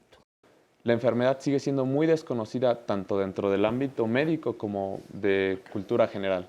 ¿Qué porcentajes de padres están conscientes de la gravedad de la enfermedad? De conciencia yo diría que depende más que de los padres, justamente de la información que pueda llegar a través de los especialistas. ¿Cuál es la expectativa de vida en esta enfermedad? Bueno, en países industrializados. Sí, la sobrevida promedio es de 50 años. 50 años. ¿Y en nuestro país? 18 años. Las mutaciones que tienen implicaciones a nivel pancreático, del páncreas sale a nivel intestinal una secreción de sustancias que digieren proteínas, grasas, azúcares. Lo que ocurre con estos niños es que esa secreción está disminuida y al disminuirse, obviamente la digestión se limita. Estos niños pueden requerir desde un 30, incluso hasta un 70% más de la energía que normalmente comería un niño de la edad. Ahora sí, doctor, lo interrumpí en la fisioterapia. Vimos que hay un chaleco que mueve todo para aflojar estas secreciones, se puedan sacar, pero estamos viendo que es carísimo. ¿La fisioterapia respiratoria puede suplementar al chaleco? ¿Qué se hace? Claro, el chaleco es una especie de moda, es un buen dispositivo, pero muy costoso. Un chaleco nuevo vale entre $10,000 y $12,000. ¿Sí? Usado se puede conseguir más barato. Pero ningún estudio ha demostrado que ese chaleco sea superior a una buena técnica de fisioterapia. No todos los niños necesitan chaleco. Cada niño necesita una técnica de fisioterapia distinta, de acuerdo a su edad, de acuerdo a su estado nutricional, etc. Ok, perfecto. Entonces, la fisioterapia respiratoria, para no desalentar a la gente, puede suplir el chaleco. Ahora sí, doctora, ya estamos en la recta final, pero ¿y la genética? ¿Qué hay con la genética? Muy interesante. Para una gran mayoría de enfermedades, que consideramos errores innatos del metabolismo, como esto, enfermedades raras, se ha podido, vamos a decir, producir y reemplazar y dar una terapia de reemplazo para atacar directamente el error, la mutación. Es decir, volvemos a mi suéter, a mi parche de quitar el parche de lana, que diga, ya no me acuerdo qué era, de qué dije que era, pero de otra tela, sí. y poner uno que sí sea de la misma tela. Ok. Esto se está intentando en muchos lugares del mundo. Hay estudios que van muy avanzados, pero hay grandes dificultades. Y una de ellas es que hay muchísimas mutaciones. Entonces va a ser muy difícil. No se ha logrado hasta el momento, pero hay estudios que ya están en fase 3. ¿Qué quiere decir en fase 3? Que ya casi avanzados. Los van a... Sí, pero lo van a hacer obviamente para las mutaciones más frecuentes primero y demás. Y la terapia de reemplazo, pienso yo, que va a ser el futuro. El futuro. Y yo tengo mucha esperanza de que eso suceda más o menos pronto, porque ya se ha logrado para otras enfermedades. Doctor, ¿trasplante de pulmones? El trasplante es una alternativa final. Y yo resumo así, un trasplante es cambiar una enfermedad crónica en fase terminal por otra enfermedad crónica en fase inicial. Es como ganarle tiempo. Sí, me resuelve el problema del pulmón parcialmente. Ese pulmón ya no va a reinfectarse, ya no va a tener fibrosis, ¿no? El pulmón donado. Pero los medicamentos a la larga me van a provocar daño renal, me van a provocar daño hepático, etc. Es una medida nada más. Ok, vamos a empezar a contestar las preguntas. Oscar se quedó con muchas en el tintero, entonces yo voy a hacer estas y luego, Oscar, tú les haces las demás. Doctores, ¿cuál es el papel de las grasas en la dieta? Ya lo contestó, es clave, pero hay que saber cuáles, definitivamente. ¿Por qué se afecta la talla y el peso? Porque los pacientes se desnutren y porque hay una baja absorción de vitamina D. Esa es una de las causas más importantes. ¿Por qué necesitan más calorías? Porque no se absorben, entonces como se pierde un poco a través de las evacuaciones, hay que dar más kilocalorías. ¿Siempre se dan manifestaciones en el primer año de vida? Generalmente en un 90% de los casos. Ok. ¿Es verdad que el sudor es más salado o qué le buscan a la prueba de sudor?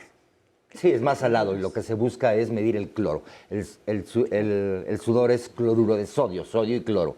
Okay. Y medimos el cloro. Yo ahí quisiera hacer un comentario. Parte del manejo nutricional es dar sal y agua más de lo que normalmente comería un niño de su edad. ¿Con qué fin? ¿Con qué fin? De cómo tienen estas pérdidas de sodio, restituir. Y para la gente que vive en zonas cálidas, es muy importante que todavía más pregunten qué dosis se tiene que dar. Perfecto. Si no se hace el tamiz neonatal, ¿qué riesgo hay? Pues de que se pase desapercibida la enfermedad. Entonces, ojalá y todos los niños, todo el mundo se haga el tamiz neonatal. Las pruebas genéticas buscan la mutación, ya nos lo explicó la doctora, sí, e inclusive el futuro será encontrar esa mutación, quitar ese ladrillo y poner uno que sí funcione. Ojalá, suena muy fácil, pero la genética es un poco más complicada que eso. Hay muchas enfermedades que pueden producir moco grueso. ¿Cuáles son los diagnósticos diferenciales? Bueno, esto es amplísimo. Todos podemos tener una bronquitis.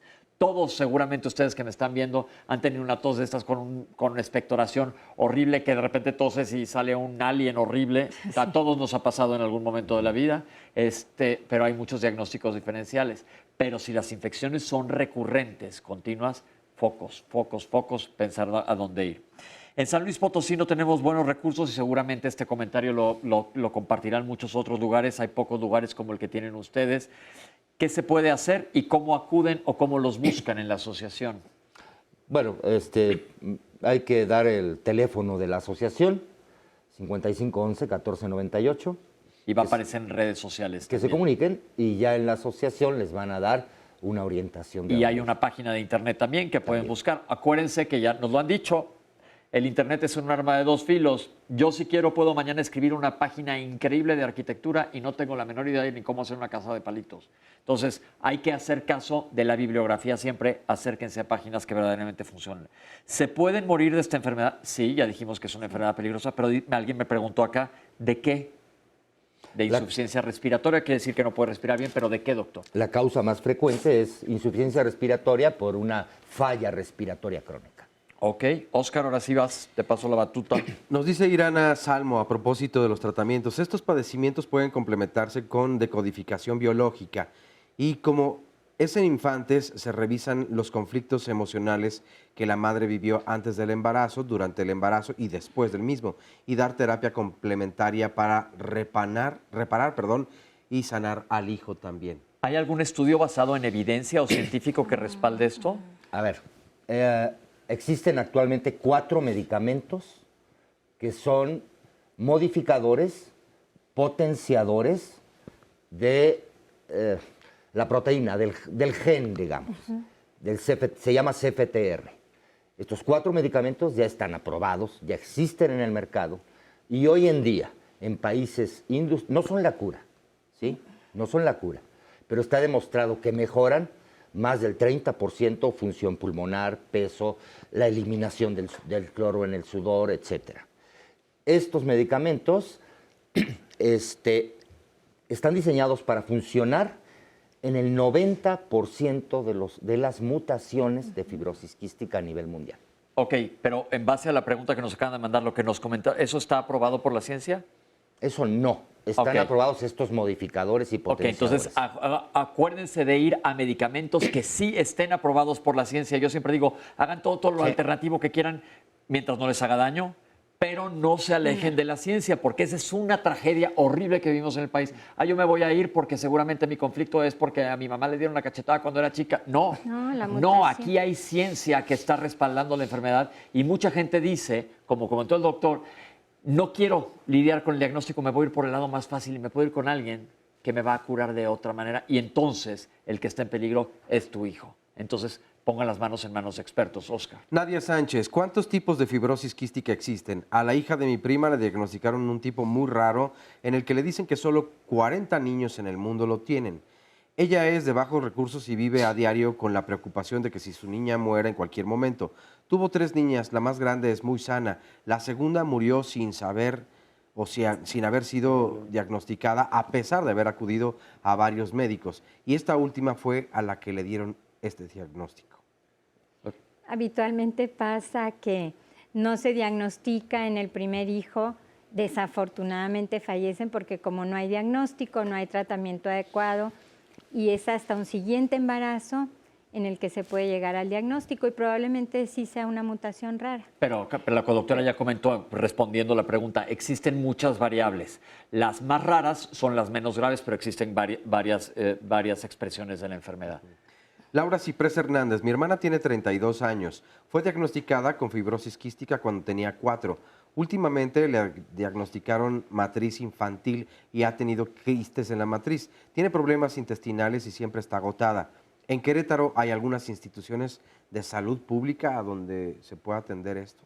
Sí, hay instituciones de salud pública y sino que se ponga en contacto con la gente de la Asociación Mexicana de Fibrosis Quística. Perfecto. Angélica Jiménez Aldaña. Mi hijo tiene 20 años y es paciente de fibrosis quística. No se ha controlado su mutación. Me dicen que debe ser rara. A nivel pulmonar no ha tenido problemas, pero lleva 6 pancreatitis desde los 7 años, ya con cicatrización en el páncreas. Esto también puede dar el pronóstico de vida. En cuanto a la nutrición, lleva al contrario de todos una alimentación reducida en grasas y azúcares. Fue diagnosticado a los 14 años. ¿Por qué es esto? Seguramente porque hay daño pancreático, hay una pancreatitis crónica, porque está hablando que hay fibrosis, el páncreas se hace duro y no funciona adecuadamente y están restringiendo las grasas para no pedir mucha demanda pancreática. Las grasas y el tipo de grasas. Entonces, seguramente ahí se limita un poco más la adecuada ganancia de peso y el control y la fuerza muscular, etcétera, porque está limitado en cuanto a ese aporte. Entonces, seguramente se está cargando la energía más en azúcares, más en proteína. Entonces, ahí la recomendación es cuidado con la cantidad de hidratos de carbono que se dan, porque seguramente más adelante podrían tener alguna otra complicación. Y ya comentó el doctor que son la minoría, pero puede ser ese caso que presentan más pancreatitis. Afortunadamente no hay un problema respiratorio, pero dijo la persona que escribió, no se ha controlado la mutación, ni se va a controlar. Eso es bien importante, no se controla, la mutación genética ya está. Nos dice Jesús Velázquez, toso demasiado y tengo como si fuera gripa y me canso al caminar. Mis actividades se han reducido y eso me ha afectado, ya que tengo un hijo de 10 años en el trabajo, ya me dieron incapacidad por invalidez y no puedo trabajar.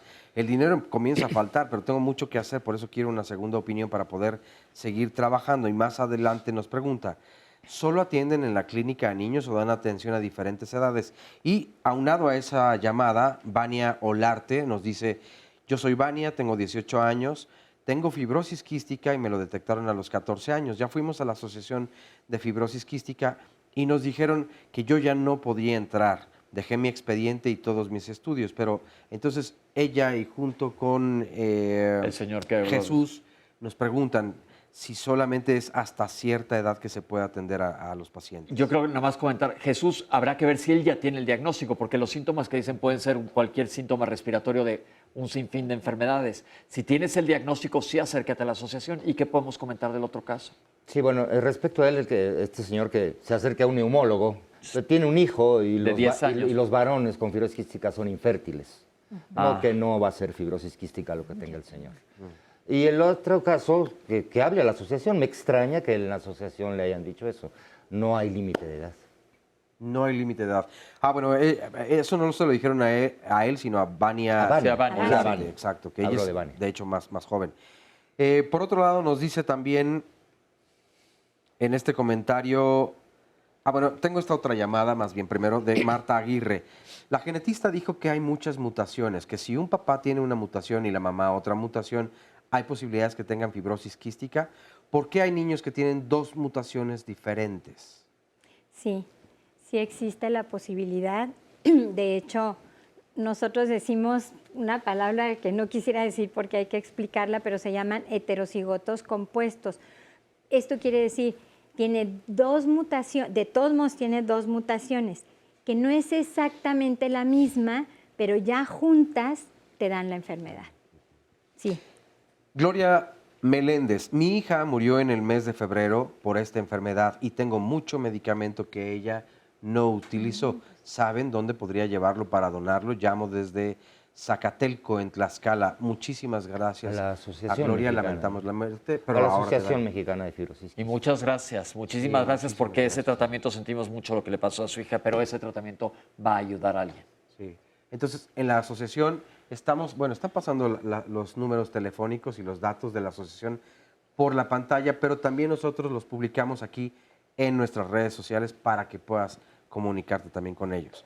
En esta otra llamada, Maribel nos comparte, mi hija fue diagnosticada con fibrosis quística, fue muy agresiva, falleció a los 8 años. Tengo otra niña de 4 con fibrosis y lleva una vida normal, casi no se enferma, es de las más altas de su clase e incluso hace ejercicio. ¿Existen diferentes defectos en el gen de la fibrosis quística? ¿Para qué sirve el examen genético? Lo que pasa es que ya había comentado el doctor que somos individuos, individuales. Existe interacción con otros genes y la expresión del gen puede ser diferente, siendo el mismo gen, porque sería muy difícil que tuvieran mutaciones diferentes siendo hermanas. Seguramente tienen la misma mutación. O la que ya falleció y esta niña tienen la misma mutación, pero la expresividad puede ser variable y también la interacción con otros genes puede favorecer la expresión, o sea, que se exprese más o que se exprese menos. Y otra cosa muy importante es, seguramente esta niña la detectaron más tempranamente, están haciendo las cosas adecuadas y eso también le está ayudando. Es un todo.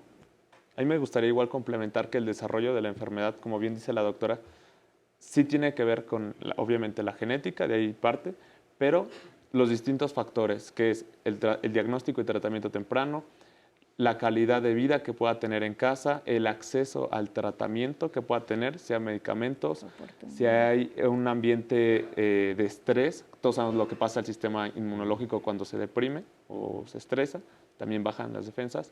Entonces, son múltiples factores y sobre todo esto se nota mucho la diferencia en las familias con uno o más hijos con fibrosis. Fíjate que a propósito de lo emocional, Jackie Clouseau nos pregunta o nos comparte, desde la parte emocional y psicológica, creo que el psicólogo debe atender la culpa que se siente o que siente la madre y el padre que heredaron el gen de cualquier enfermedad genética.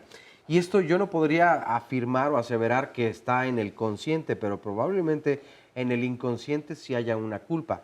En ocasiones, y ya lo compartían aquí los doctores, incluso los matrimonios se separan y es mucho más, aquí hay un asunto de género tremendo y terrible, porque son los hombres quienes dicen, pues ahora se hacen cargo ustedes y yo desaparezco.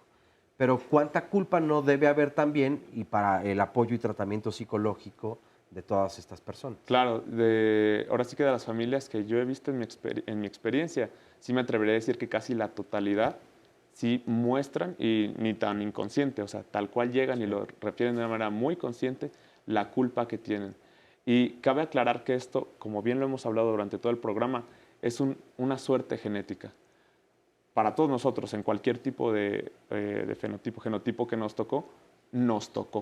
Nunca se eligió, nunca se quiso o no hacer de tal forma. Es lo que pasa. Eso nunca lo decidimos. Lo que podemos decidir es qué hacemos con lo que nos tocó a cada uno y de qué manera vamos a seguir adelante. Yo lo que les recomendaría y sería como una aportación para todas estas padres y madres que nos están viendo ahorita mismo es, no hubo una decisión para que le tocara este tipo de condición de salud a tu hijo o a tu hija, pero sí va a haber decisión el tipo de vida que tú le puedas ayudar a que desarrolle por sí mismo o por sí misma. Siempre que alguien diga que se siente culpable, los genes, no tenemos la culpa de los genes, pero siempre es que si hubiera, el hubiera no existe. El hubiera no existe y los genes ya los traes. Es como si yo les reclamo a mis papás porque tengo que usar lentes oscuros porque tengo ojos claros. O sea, no hay culpa en la genética. En la presunción, sí. Oye, a propósito de lo que decías de la responsabilidad a partir de ahora y qué calidad de vida le puedes dar a tus hijos y a tus hijas, yo creo que ya lo decían nuestros testimonios, Lupita principalmente. Y Eirana Salmo dice, pues mucha razón justamente lo que están diciendo, investigar y tener clara la información de qué es, qué está sucediendo en el cuerpo, cómo puedo ayudar a mi hija y a mi hijo. Y desde luego ver la parte emocional en todos los involucrados. Decía Carl Jung, lo que niegas te somete, lo que aceptas te transforma. Los cambios más significativos comienzan a producirse cuando aceptamos las cosas tal y como son. Tanto la aceptación de lo que nos viene dado por vida como la aceptación de nosotros mismos. Estado inconcluso o no resuelto. Después de esto, los tratamientos son la maravilla y van de la mano física, mental, nutricional y espiritualmente. Por eso es integrativo. Pues ya estuvo, se nos acabó el programa. Yo creo que ha sido un programa donde se ha dado muchísima información. Esperemos que hayamos logrado aclarar dudas y sobre todo ponerle luz a esta enfermedad, porque arranqué diciendo el programa que existe muchísima confusión con el término y ha sido un programa muy rico en información. Les agradezco a los especialistas que nos han acompañado el día de hoy aquí. Gracias. Felicidades a la asociación, felicidades a toda la gente que nos dio su testimonio por estar aquí y por compartir con nosotros. A Oscar. Y a todas las personas que pues todos los días nos escriben a través de las redes sociales y aquí de verdad apreciamos mucho toda su colaboración y participación. Pues aquí estamos, el objetivo de Diálogos en Confianza es informarles y platicarlo de una manera a gusto y que se entiendan. No dejen de escribirnos y nos vemos aquí la próxima semana. Gracias.